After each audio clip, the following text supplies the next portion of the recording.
할렐루야. 명절 잘 보내셨습니까? 추석 지났고 10월이 됐습니다. 아침 저녁으로 선선한 것이 완연한 가을입니다. 오곡 백화 무르익고 산과 들이 물들어가는 가을. 비록 사람들 사이에는 거리를 두지만 좀 자연과 가까워지는 계절이 되었으면 좋겠습니다. 가까운 산행이라도 좀 가끔 하셔서 답다운도 푸시고 이 가을을 몸으로 마음으로 느껴보시기를 바랍니다. 또 가을은 시심을 불러일으키는 서정적 계절이기도 합니다. 저도 가을이면 그래서 주보 칼럼에 가끔씩 시를 소개하곤 했습니다. 오늘도 시 한 편 소개하고 말씀을 시작할까 합니다. 섬진강 시인 김용택 시인의 가을이라는 시입니다. 가을입니다. 해질녘 먼 들러스름이 내 눈 안에 들어섰습니다. 윗녘 아랫녘 온 들녘이 모두 샛노랗게 눈물겹습니다. 말로 글로 다 할 수 없는 나 가슴 속에 눈물겨운 인정과 사랑의 정감들을 당신은 아시는지요? 해지는 풀숲에서 오는 풀벌레 울음소리 따라 길이 살아나고 먼 들 끝에서 살아나는 불빛을 찾았습니다. 내가 가고 해가 가고 꽃이 피는 작은 흙길에서 저녁 이슬들이 내 발등을 적시는 아름다운 가을 서정을 당신께 드립니다. 가을스럽죠. 무엇보다 가을은 무르익어가는 계절입니다. 만물이 성숙하는 계절입니다. 만물이 무르익듯 우리의 삶도 무르익고 우리의 믿음도 무르익어 갔으면 좋겠습니다. 비록 코로나 상황 중이지만 우리의 믿음만은 한층 성숙하는 그런 계절이 되기를 바랍니다. 그런데 우리 믿음이 성숙하는 가장 중요한 관문은 바로 하나님을 만나는 일입니다. 예수 그리스도를 인격적으로 만나는 일입니다. 하나님 만나는 일은 영적 사건이기 때문에 우리 삶 가운데 언제나 일어날 수 있지만 가장 중요한 시간이 바로 하나님을 예배하는 이 시간입니다. 예배는 하나님을 경배함으로 하나님의 임재를 경험하는 자리, 영적 만남의 자리입니다. 그래서 우리는 예배를 시작할 때마다 임재 찬양을 날마다 부르지 않습니까? 하늘의 문을 여소서, 이곳을 주목하소서, 주를 향한 노래가 꺼지지 않으니 하늘을 열고 보소서, 이곳에 임재하소서, 주님을 기다립니다. 기도의 향기가 하늘에 닿으니 주 임재하여 주옵소서. 이곳에 오셔서 이곳에 앉으소서. 이곳에서 드리는 예배를 받으소서. 주님의 이름만이 오직 주의 이름만 이곳에 있습니다. 임재 찬양은 저를 비롯한 우리 모두의 예배에 대한 기도요, 고백이요, 찬양입니다. 예배는 하나님의 거룩한 손길을 경험하는 스피리추얼 이벤트예요. 영적인 사건이에요. 스피리추얼 터치, 영적 터치가 일어나는 것이 바로 예배의 자리입니다. 그러면 이 영적인 사건, 영적인 터치가 있으면 우리가 어떤 일이 일어날까요? 영이 깨어납니다. 그런데 사람들은 예배에서 마음의 위로를 받는다 이렇게 말을 해요. 틀린 말 아닌데요. 정확하지는 않습니다. 예배는 마음을 위로받는 자리라기보다는 본질적으로 영이 어루만져지고 영이 깨어나는 자리예요. 여러분, 인간의 마음이란 것은요, 사실은 살아가면서 겪는 외적 현실이 있어요. 어떤 상황, 어떤 사건, 어떤 경험들의 자극에 반응하면서 생긴 내적 현실입니다. 일종의 심리적 현실이라고 말합니다. 좋은 자극, 좋은 마음, 좋은 내적 현실을 만들어내고요.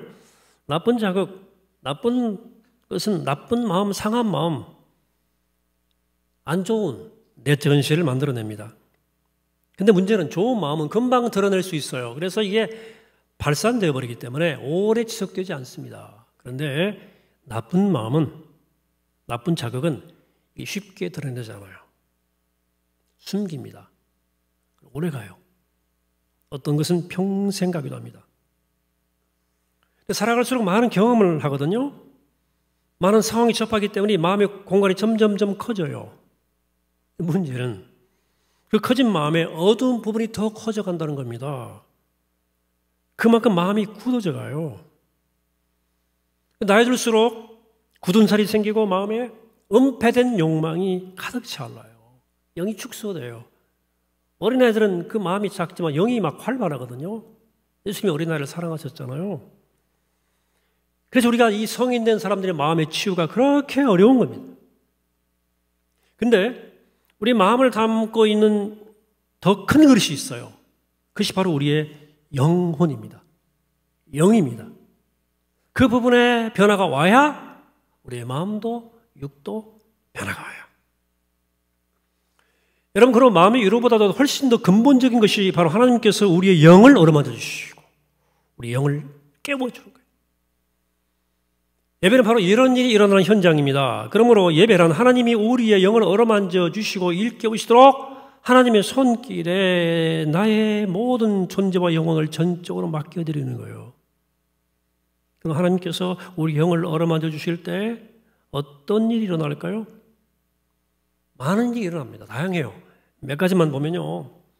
우선 영이 깨어나고 살아나기 때문에 이제까지 느끼지 못했던 새로운 에너지가 솟아올라요. 내적인 에너지, 힘이 솟구칩니다. 이사야가 말한 새 힘이에요. 이사야가 이렇게 새 힘에 대해 말하지 않습니까? 오직 여호와를 앙망하는 자는 새 힘을 얻으리니 독수리가 날개치며 올라감도 갈 것이요 다른 박질하여도 곤비하지 아니하겠고 걸어가도 피곤하지 아니하리로다. 우리 영이 깨어나면 내 안에 알 수 없는 새로운 힘이 솟구쳐요. 피곤한 사람에게 힘을 주고요, 기운 잃은 사람에게 기력을 주고요, 염려 걱정으로 가득 찬 마음에 평화를 줍니다. 상처로 아파하던 마음도 위로해줘요. 좌절한 심령 속에 새로운 의욕을 샘솟게 합니다.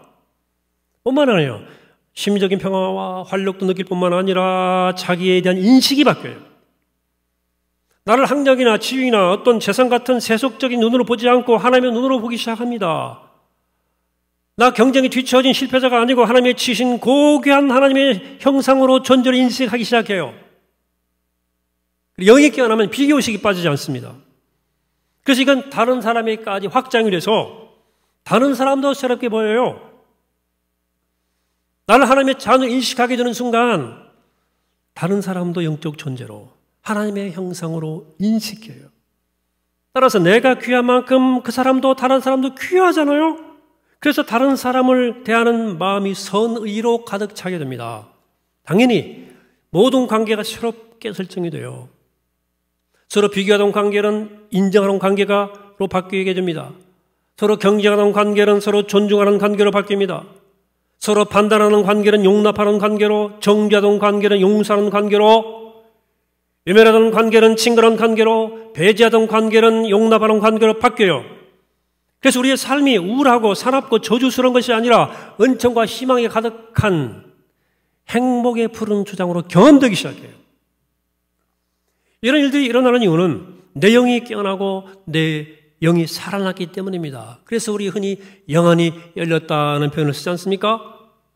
영적인 차원에서 이제까지 보지 못했던 진실을 알게 되고 보게 되었다는 거예요. 우리가 삶의 진실을 알게 되면, 보게 되면 더 이상 세상의 평가에 연연하지 않습니다. 세상의 행복이라고 속삭이는 거짓에 더 이상 속지 않습니다. 더 이상 가짜와 허구에 속지 않습니다. 허위식에 사로잡혀서 삶의 에너지를 온통 다 쓸데없이 낭비하는 일도 없습니다. 자, 제가 방금 영이 깨어나면 일어난 일 가운데 진실을 안다는 표현을 썼어요. 진실을 보게 된다. 이걸 다르게 표현하면 하나님 말씀이 들린다라고 표현할 수 있습니다. 우리 삶의 진실 중에 진실, 진리 중에 진리는 하나님 말씀이기 때문에요. 그래서 영이 깨어나면 하나님 말씀이 비로소 들리기 시작해요. 여러분, 그렇습니다. 하나님 말씀은 육적인 상태, 즉 영이 잠든 상태에서는 들리지 않습니다. 영이 깨어나야 들려요. 여러분 꼭 기억하세요. 영이 깨어나지 않으면 하나님 말씀은 소리는 들어도 그 말씀이 결코 들리지 않습니다. 성경 아무리 읽어도 설교 아무리 들어도 못 깨닫습니다. 성경적 수면제이고요. 들리잖아요. 설교는 자장가일 뿐입니다. 당연히 영적인 통찰도 영감도 샘솟지 않습니다. 그래서 교회는 다니고 예배는 드리지만 여전히 육신으로 살아갈 뿐이에요. 사랑하는 여러분, 이 시간 성령께서 여러분의 영을 어루만져 주셔서 여러분의 영이 깨어나 하나님 말씀이 생명의 말씀으로 들려지게 되기를 축원합니다. 예배 가운데 그런 은혜가 있게 되기를 바랍니다. 우리가 들어지는 하나님 말씀에는 여러 종류가 있어요. 첫째는 거룩한 기록된 말씀, 성경입니다. 성경은 하나님이 함께 하시는 삶에 대한 과거의 기록입니다. 성경은 이스라엘 역사 속에 함께 하셨던 하나님의 위대하신 행동에 대한 역사에 대한 기록이고요. 예수 그리스도를 통해서 역사하신 하나님의 위대하신 행동에 대한 기록이고요. 초대교회를 통해서 역사하신 하나님의 위대하신 행동의 기록들이에요. 둘째는 선포된 말씀으로서의 설교입니다.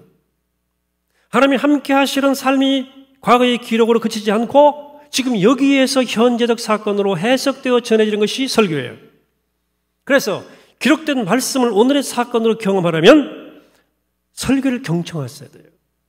설교는 기록된 과거의 기록을 현재화시키는 영적 사건입니다. 셋째는 인격화된 말씀인 예수 그리스도예요. 기록된 말씀인 성경을 읽고 선포된 말씀인 설교를 듣는 것은 인격화되신 말씀인 예수 그리스도를 만나기 위해서입니다.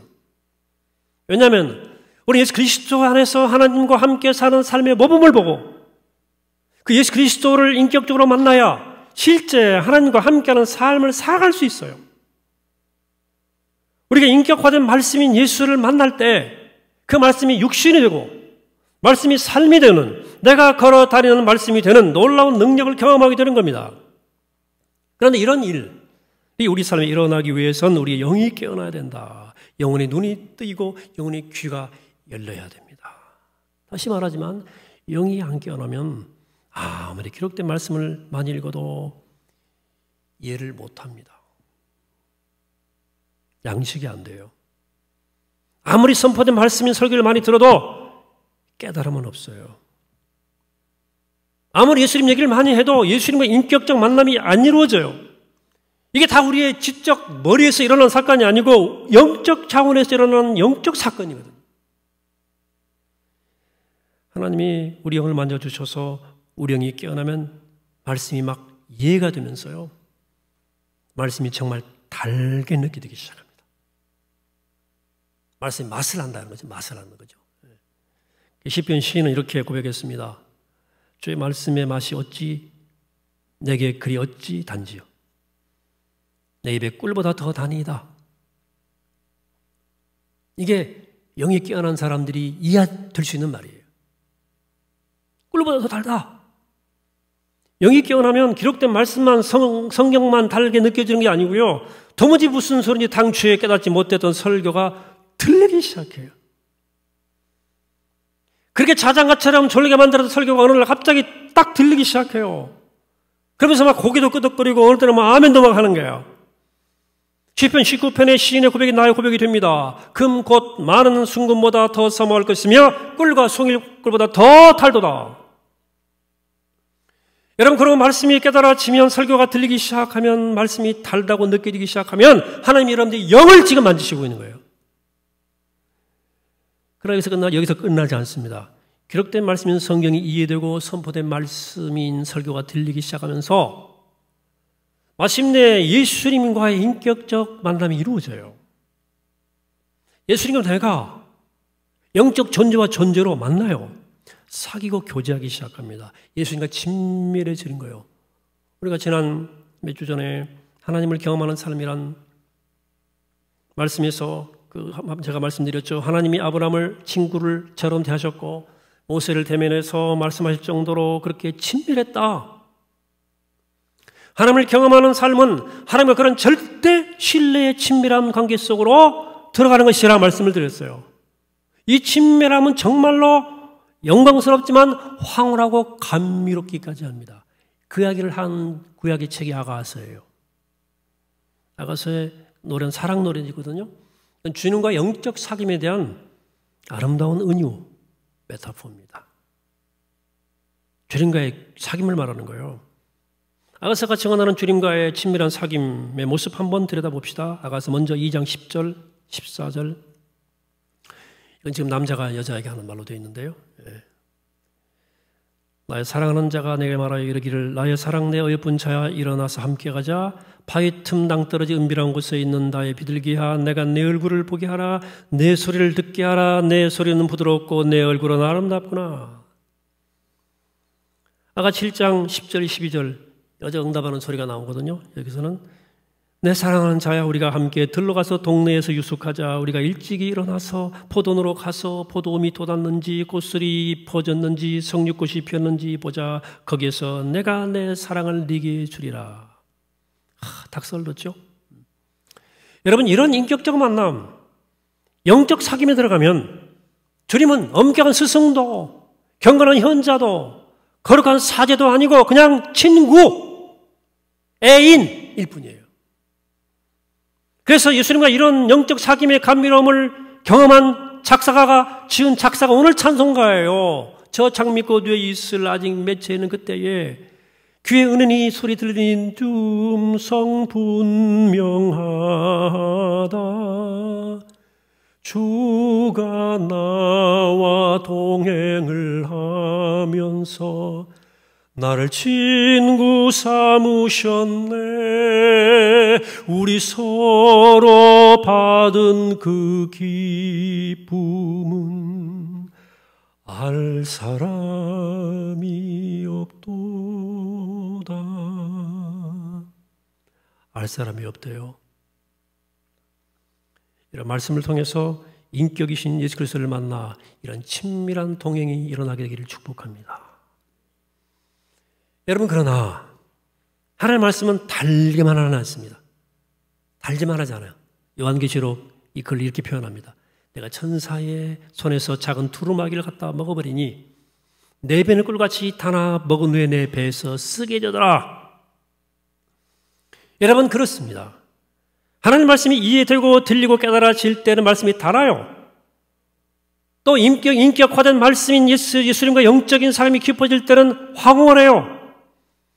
하지만 영적 여정은 여기에서 끝나지 않습니다. 말씀이 이해되고 들리면서 내면에 들어올수록 말씀이 나를 비춰줘요. 내가 얼마나 상처투성이인지 비춰줘요. 내가 얼마나 거짓에 물들어 있는지, 내가 얼마나 허의식 속에 살아가는지, 내가 얼마나 가면을 쓰고 나와 남을 속여왔는지 이제껏 보지 못했던 나의 실상을 깨닫게 하는 거예요. 이때 말씀은 써요. 쓰리습니다. 오늘 본문 히브리서의 말씀은 이런 쓴 경험을 이야기하고 있는 겁니다. 오늘 4장 12절 하나님 말씀은 살아있고 활력이 있어 좌우에 어떤 날선 어떤 건보라도 예리하여 혼과 영과 및 관정과 골수를 찔러 쪼개기까지 하며 또 마음의 생각과 뜻을 판단하나니 하나님 말씀은 살아서 날선 검보다 더 예리하다. 수술칼이다. 수술할 때 내부 장기를 가르고 떼내고 끌어내고 뽑아내고 수술한 의사 이미지 생각해 보세요. 수술한 과정이 얼마나 아프고 괴롭습니까? 하지만 수술의 목적은 치료예요. 건강회복이에요. 마찬가지입니다. 하나님 말씀은 우리의 내면을 수술하세요. 그래서 그 과정이 아파요. 고통스럽지만 우리의 병을 치료하고 우리를 더 강건케 합니다. 그러므로 말씀의 쓴맛을 봐야 돼요. 인생의 쓴맛이 아니고 말씀의 쓴맛. 그래야 하나님 형상 회복이 되고 속사람이 강건해지고 마음속에 숨은 사람이 변화돼요. 굳은 살, 마음에 굳은 살, 은폐된 욕망, 이게 치유돼요. 그러면 양날이 선 칼 같은 말씀은 어떻게 우리를 수술합니까? 영과 혼과 관절과 골수를 찔러 쪼갠다. 다시 말해서 영적인 것과 혼적인 것, 즉 마음에 속한 것과 육 혹은 세속에 속한 것들을 분별하게 만들어요. 다 파헤쳐서 분별을 시켜줘요. 이런 분별이 이루어지지 않으면 아무리 열심히 노력해도 엉뚱한 결과를 초래합니다. 어떻게? 육적 차원에서만 열심히 신앙생활을 하면요, 결국은 신앙생활을 하면 할수록 기복적이 됩니다. 요한일서 2장에 나오는 육신의 정욕, 안목의 정욕을 성취하려는 신앙생활에 빠질 수밖에 없어요. 혼적 차원, 즉 마음의 차원에서 신앙생활을 할 때는 이 이생의 자랑에 빠지기 쉽습니다. 그러니까 이 혼으로만, 이 마음으로만 신앙생활을 할수록 하면 할수록 자기 의에 빠져요. 자기 자랑, 교만 이런 게 막 나타나요. 그래서 말씀은 우리 안에 믿음이라는 이름으로 자리 잡은 모든 거짓과 허위식을 찌르고 쪼개고 다 파헤칩니다. 그걸 수술하세요. 여기 영과 혼과 관절과 골수를 찔러 쪼개는 것도 쓰지만 마음에 품은 생각과 뜻을 판단하신다는 것도 써요. 즉 내 안에 무의식적 동기가 드러나거든요. 불쑥 나와요. 나도 모르게 그때 써요. 우리가 살면서 내 안에 깊이 감추어져 있던 어떤 모습이 어떤 일을 계기로 불쑥 올라올 때가 있어요. 평소에 나같지 않은 모습이 딱 나타나요. 실수처럼 보이고 예외적인 일로 보이지만 아닙니다. 그게 바로 나예요. 내 마음에 숨어있는 의도와 뜻이 드러나는 말씀은 그런 내 모습을 들춰내요. 그래 말씀은 씁니다. 하지만 단맛뿐 아니라 이 쓴맛을 거쳐야 우리는 온전하게 그리스도를 닮아갈 수 있어요. 우리 인격이 비로소 말씀이신 그리스도를 닮아갈 수 있습니다. 이걸 16세기 개혁가 영상가였던 십자가의 성 요한이 이렇게 묘사를 한 적이 있습니다. 그 책에서 영혼이 회심하여 하나님을 섬기기로 굳게 작정한 뒤에 하나님께서는 마치 애정 깊은 어머니가 아이를 자기 가슴에 체온으로 따뜻하게 해주며 맛있는 젖과 부드러운 음식을 먹이고 그 팔로 안아주며 애무하듯이 그 영혼을 기르시며 어르신다. 그러나 어린아이가 자람에 따라 어머니는 응석을 바라주지 않고 부드러운 애정을 감춘다. 그는 자기의 젖가슴에 스트레스는 노회즙을 바르고 어린아이가 아이 버릇을 그만두고 더 크고 더 중요한 일에 습관을 들이도록 아이를 품에서 내려놓고 제 발로 걷도록 한다. 엄마는 아이에게 때가 되면 단맛이 아닌 쓴맛을 알게 해서 아이를 성숙하게 만든다는 거죠. 사랑하는 여러분, 만물이 성숙해 가는 계절입니다. 이 계절에 우리들의 믿음이 성숙했으면 좋겠어요. 무엇보다 말씀의 맛을 알아가는 계절이 되기를 바랍니다.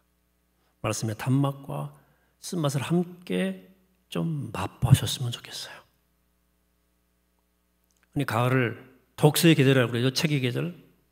이 계절이 말씀의 계절 되기를 바랍니다. 여러분, 코로나에서 지난주는 정말로 시간 많았지 않습니까? 코로나에다가 가지 못하고 머무는 명절. 말씀 믿고 듣기에 정말 좋을 때입니다.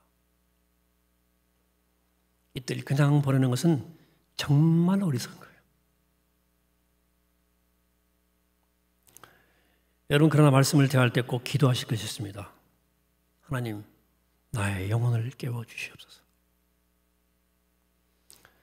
여러분, 요새 시간 있는 분들은 유튜브 같은 데서 많은 말씀을 들을 수 있어요. 저도 많이 듣고 있어요. 여러분, 그러나 말씀은 듣는 것은 단순한 지식 축적이 아닙니다.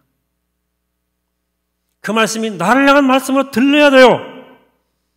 그래야 그 말씀이 송일 것보다 더 달게 느껴져요. 그리고 나아가서 그 말씀이 내 영과 혼과 관절과 골수를 찔러 쪼개 수 있어야 됩니다.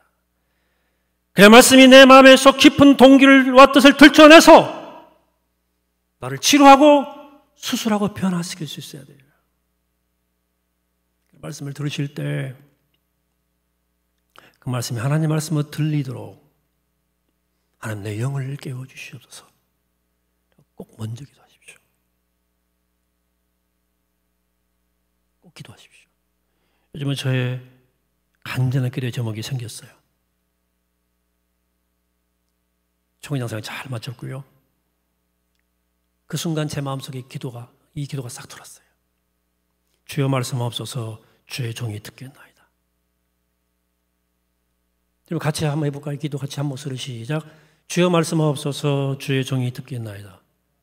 우리 함께 동일하게 이 기도를 드리게 되기를 바랍니다. 그 말씀의 단맛과 쓴맛을 알아가면서 하나님과 친밀해져서 나마다 성숙해지고 무르익어가는 거룩한 계절이 되기를 이 시간 주의 이름으로 간절히 축원합니다. 기도하겠습니다. 거룩하신 아버지 하나님, 만물이 성숙해가는 복된 계절인데 우리의 삶도 우리의 믿음도 이렇게 무르익도록 축복해 주시고 말씀의 단맛과 쓴맛을 맛보하면서 우리의 생명이 그리스도를 닮아가는 영적 생명을 변화할 수 있도록 이끌어 주옵소서. 말씀이 내 영과 혼과 관적 홀수를 찔러 쪼개며 내 마음속 모든 기쁜 동기와 뜻을 들춰내는 놀라운 역사를 통해서 내가 변화받고 치료받고 새로워지는 말씀의 능력을 경험하는 복된 계절을 될 수 있도록 하나님 도와주옵소서. 생명이신 예수 그리스도 이름으로 간절히 기도하옵나이다. 아멘.